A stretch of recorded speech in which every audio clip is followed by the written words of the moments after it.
the defense minister don't need to be in the scene of a crime for the crime to be caught. They can be in their office with their technological advancement. They see what is ongoing there, and they can do better if they embrace technology. All right, please. I mean, when you look at the trajectory of how the presidency came on board, he had always oftentimes tell Nigerians that he asked for the job, that we shouldn't pity him for the job, that he understands better. He has done that in Lagos. He has actually, as a leader in Lagos, transformed Lagos economy to where it is today as a world class. But there's a very disturbing statistics you put up yesterday, that over 30 trillion now ways and means that debt have been cleared.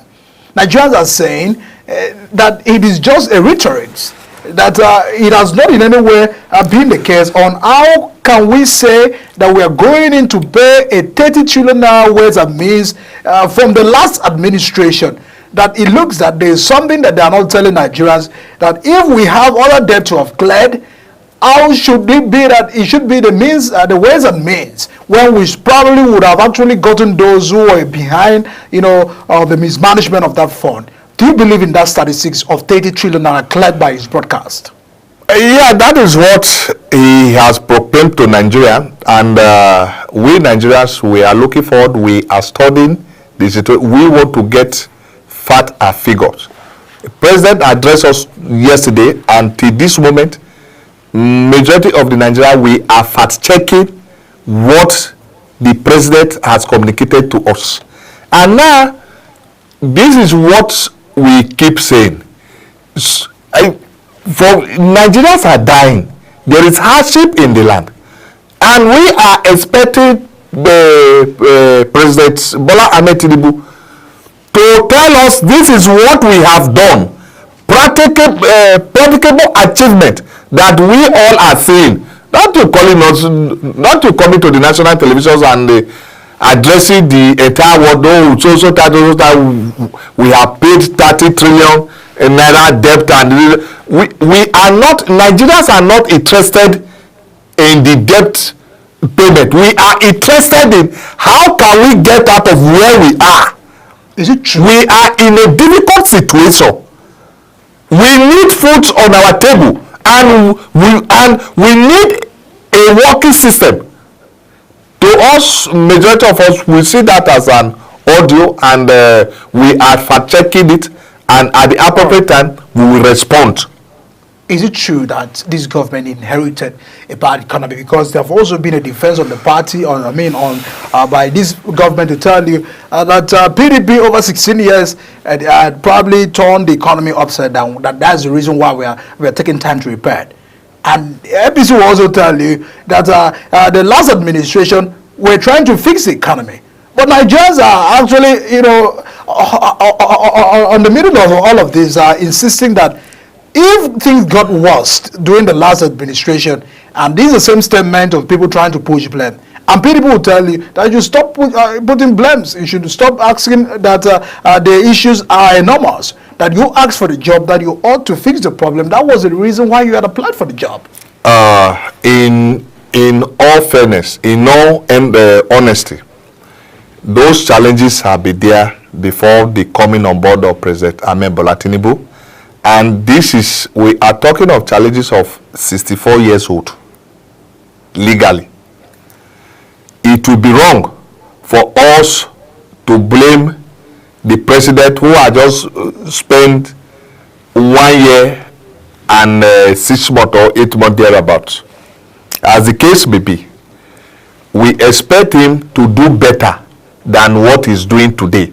There are rots in the system. For he to have even have the thought that I want to aspire to be the president of Federal Republic of Nigeria, he should be aware of the enormous challenges that are facing this country, and we don't have pity for him. We only want him to fix those rots, and the previous leaders, we are blaming them for them not to get the job done. And you are here today, and we don't, that is, if there is anything we don't want to hear and we don't want to see, we don't want to believe, is these blame games. Yeah, PDP drove the economy to certain extent that Nigerians were not comfortable. Now, the same APC is driving the same economy to a level that Nigerians are not even taking of any comfortability. We are thinking of, where are we going to? Why are we here? Are we supposed to be here? We want President Ahmed Bola Tinubu to get this economy fixed, and he should put up his thinking cap. If he's Lagos, we are not doubting him. We want him to fix the Nigeria. Things have changed. You cannot use the strategy and the pattern of how you had fixed Lagos in Nigeria. That Nigeria is more complex, and the economy of Nigeria as a country is larger than that of Lagos. That comparison and the diverse times should not be considered. No, why we are using Lagos? Tinubu is coming from somewhere. He was a performer according to the report and the result of yesterday. Who was Tinubu before today? He was a former Lagos State governor. While he was a Lagos State governor, did he perform?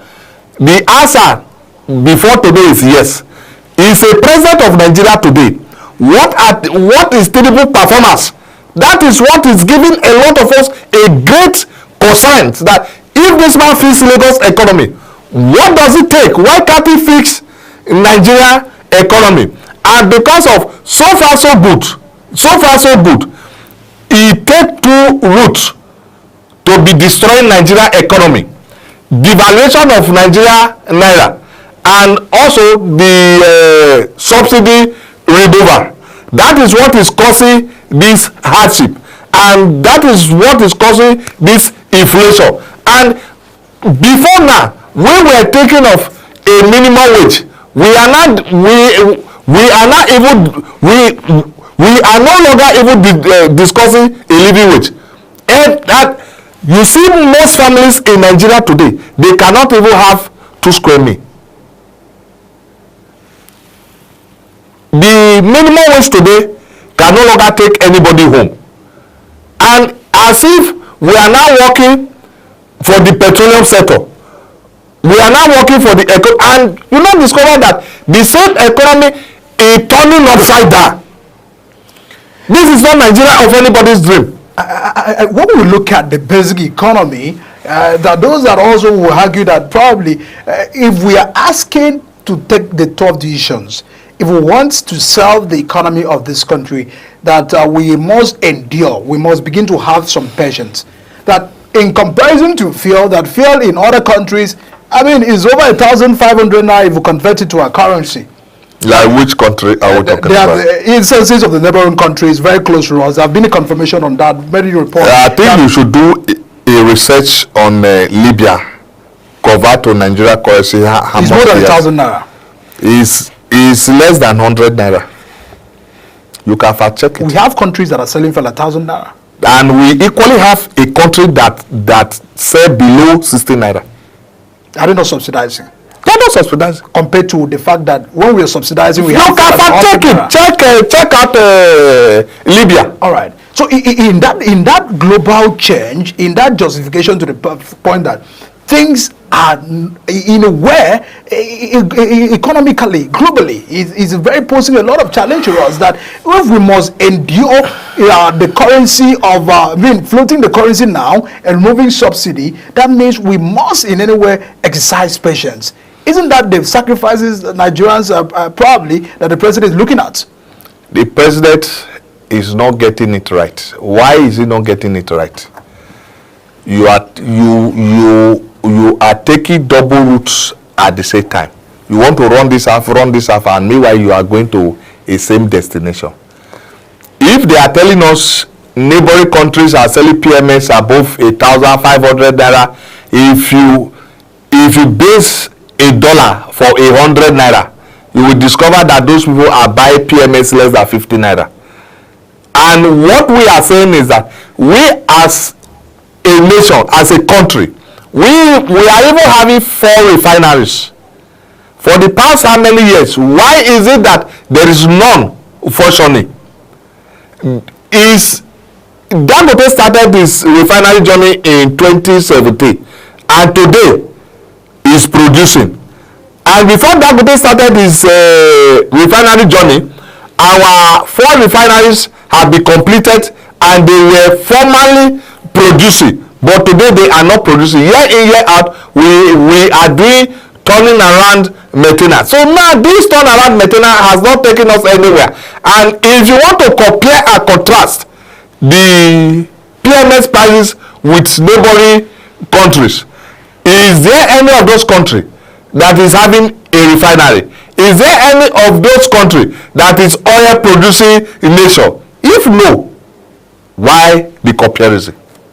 Well, I actually quickly fact check Libya. Libya is selling through at 52 naira, but there's due to the vast oil reserve that they have, and the government are still subsidizing that product. That's from what information we have. But let's not dwell on that. I just needed to clarify that for the purpose of our viewers. But in more robust capacity review of the presidency, there are those that probably would say it looks that the president is lacking capacity to confront some issue. Like just for instance, in the oil sector, there have also been instances where the people feel that he ought to probably fight the corruption in the petroleum sector other than even removing subsidy. It looks that it's more tougher on Nigerians to endure at a time where it's critical in an economy like this. That is the way to go, because if you fact check from inception to date, the petroleum sector, nobody have go to jail for this enormous corruption that is undergoing in the Ministry of Petroleum. And now we expected the president to do better than where we are today. And it seems the president is paying a deaf ears for those to still continue mismanaging the country resources. There is nothing wrong in subsidizing any products for a nation. Now the president is asking us to tighten our bet, to make sacrifice. And now we all agree to tighten our bet, to make sacrifice. The question we are now asking, what are we making sacrifice for? Tightening of our bet, making sacrifice, they are uncalled for. We don't need to follow this route. All what they need to do, the NNPC should put our refineries to use. And then you will even discover we might even buy PMS less than 53 naira. Why if are we proper audition is being done? Yes. So if okay now Nigerians are paying for the mistakes of their leaders year in, year out.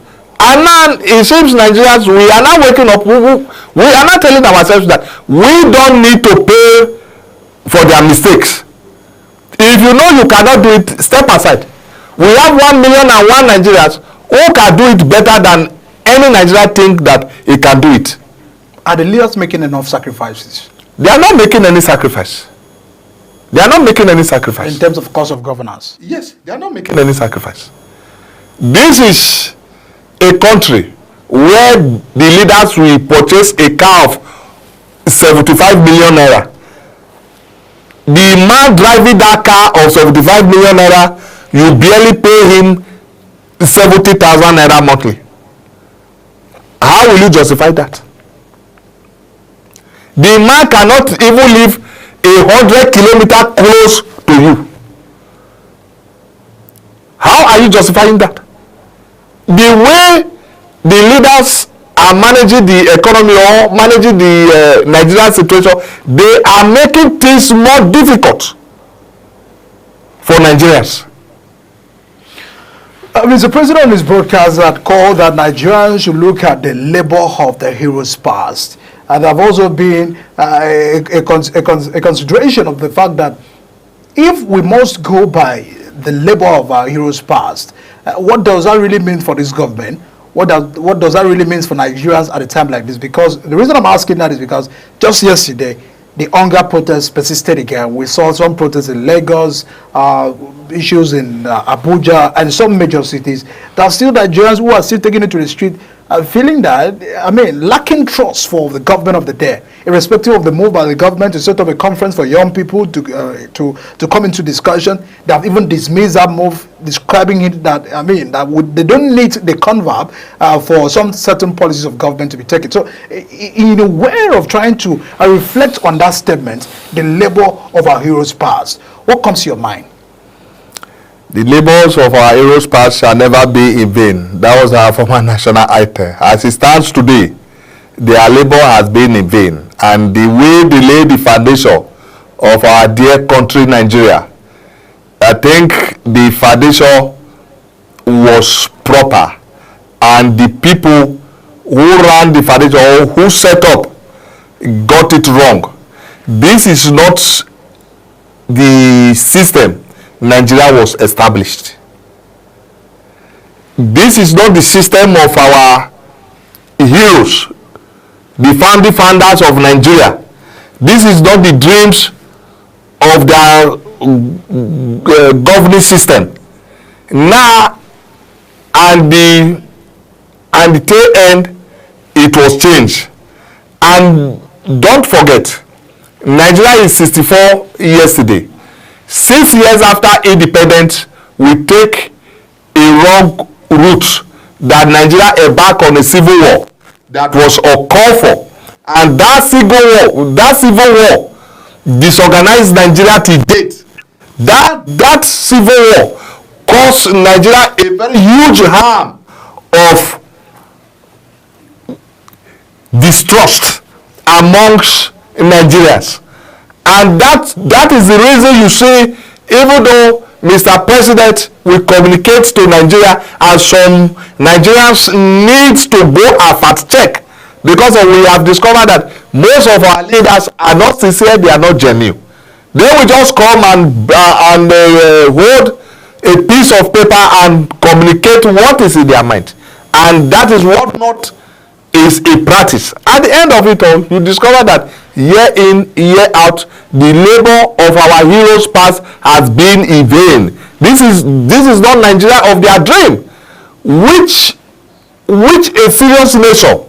We have an oil sector. Sometimes ago, like more than 40 years ago, Ajaokuta Steel Plant was established. Till date, he has not produced. Delta Steel Plant was established. That is a Delta Steel Plant. Owa Alaja was established. To date, he has not produced. And today, the same government or serious government sold those properties, and they are not functioning today. And somebody is now telling us the labor of our heroes past. And these challenges we are facing today are not just coming today. They are not just coming today. Everybody, every administration that have come 1960 to date, in one way or the other, they have contributed to the challenges we are facing today.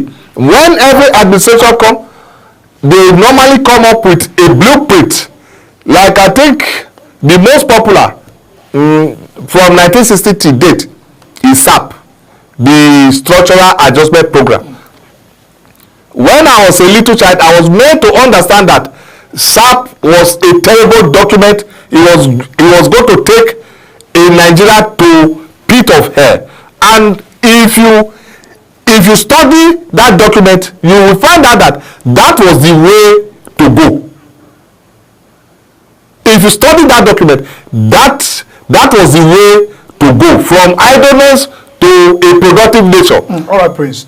In all of this, before we wrap up, who are those that will fix this country? Because it looks that, yes, indeed, we've counted the problems. We've actually, we are in now. We've understand the concern of many Nigerians. We understand the problems. And who are those that will fix this? Does it look that the president we have in power right now has the capacity, is asking for more time, and Nigerians are asking for how more and how long can this be addressed? What is your final thought on who will fix this country?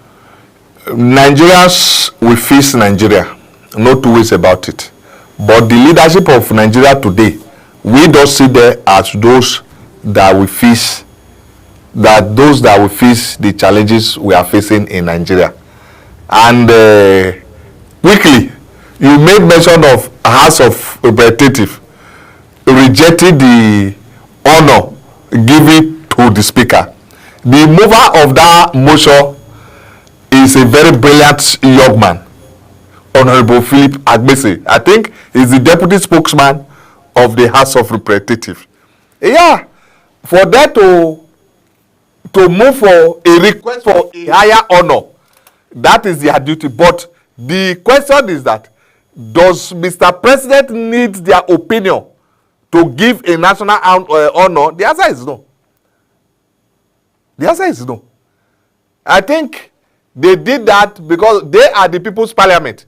Everything in Nigeria today, the House of Reps always discuss it. And we are even hoping before now that, okay, with those radicals in the House of Reps, we even prefer that than the red chambers before now.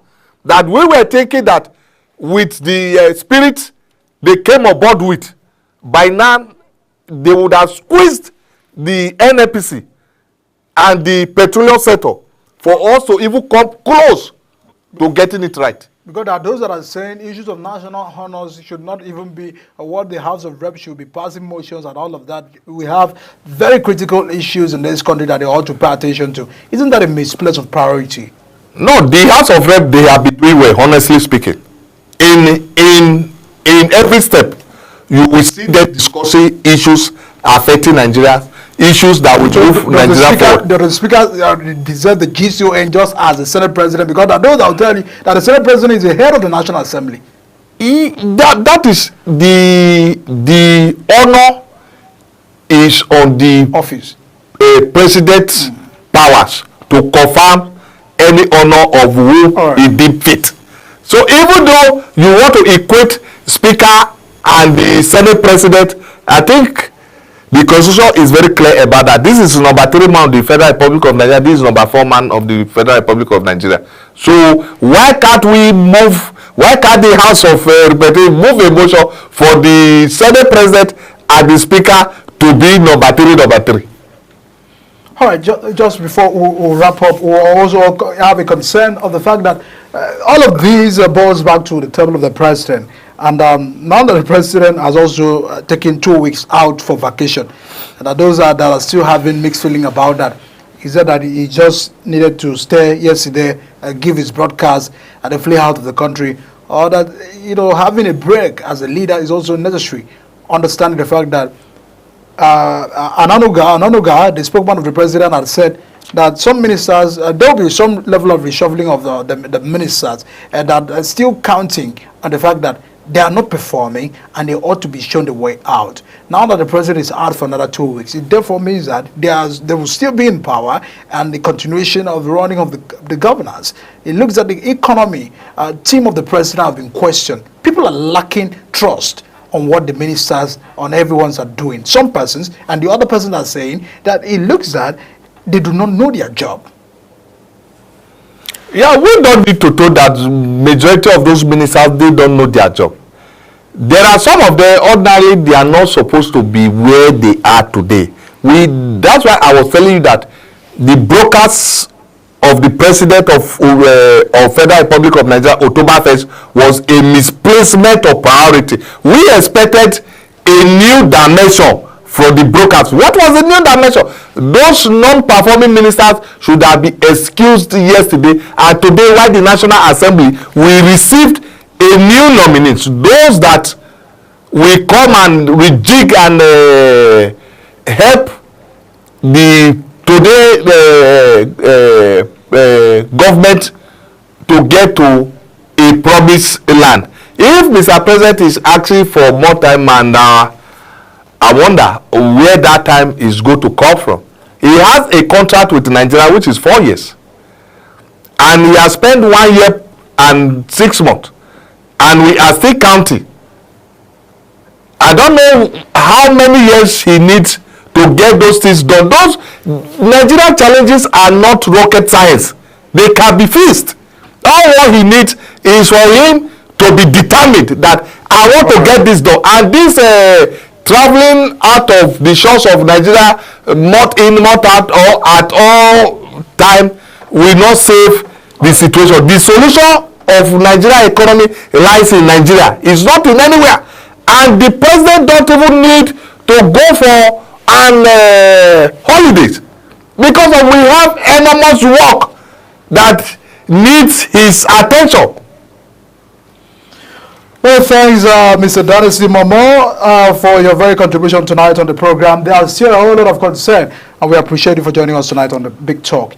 We'll now move to concern over in Anambra State. They just concluded local government elections. Some states are conducting the local government election in response to the Supreme Court judgment over granting autonomy, financial autonomy to local government. For how far is this local government elections going? Some states we've seen one party, the ruling party, stripping almost all of the local government area in the state and the councillorship seat. There have also been a concern on how this is really going down, if we indeed looking for financial autonomy in the local government. Tonight, very shortly after the break, we'll be looking at that issue. But before we go on this break, let me bring you a report and concerned by some patriotic Nigerians who really feel that there is a need to have more orientation for people to be patriotic in believing in Nigeria. Take a listen to what a professor from Nasarawa State University have to say. You know that at this time, more than ever before, we need to develop more and more of those consciousness of patriotism in our people. This is because no nation can grow beyond its citizens.